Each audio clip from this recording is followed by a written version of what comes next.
नमस्कार मंडळी. तर मिरच्या घरामध्ये कंटिन्यू असतात आणि मिरच्या काय खायला आवडत नाहीत आणि ठेचा आपण नेहमी बनवत असतो, पण मिरच्यापासून भन्नाट असा पदार्थ बनत आहे, तो कंटिन्यू करा तुम्ही.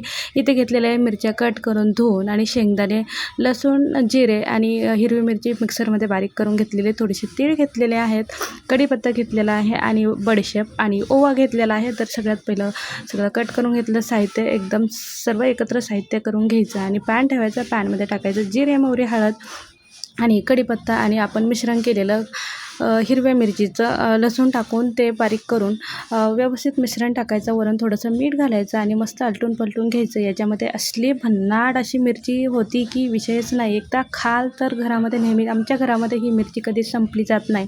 आणि भाजी चांगली नाही किंवा भाजी नाही आहे तरी एकदम परफेक्ट आहे. डाळ भात कशासोबतही परफेक्ट अशी दहीमधली मिरची आहे. दही नसेल तर ताक वापरू शकता तुम्ही, काही वापरू शकता. वरून टाकायची आहे मिरची, शेंगदाणे थोडेसे भाजलेले आणि तीळ घालायचं आहे भरपूर, असं खूप छान आणि सुंदर दिसतं. आणि वरून आपला शेंगदाण्याचा कूट जाडसर असलेला घालायचा आहे. आणि मिरची ही कमी तिखट घ्यायची.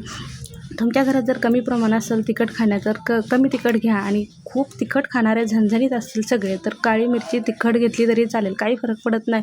इथे घेतलेलं आहे 2 ग्लास दही घेतलेलं आहे आणि दहीपासून खूप छान अशी मिरची मस्त असं ताकामध्ये मस्त परतून शिजू द्यायचं, आरामशीर शिजू द्यायचं सावकाश. भरपूर पाणी ॲड करायचं नाही, पाणी घातलं तर तिखटपणा जाणवतो किंवा आंबूस अशी लागत नाही. तर त्यामध्ये वरून टाकायची कोथिंबीर. बघा भन्नाट अशी आपली मिरची दह्यामध्ये ताकामध्ये शिजून झालेली आहे. तर बघा खायला अतिशय रुचकर आहे आणि असं तोंडाला पाणी सुटत आहे. चला तर मग अशी पद्धतीनं हिरवी मिरची बनवत जा.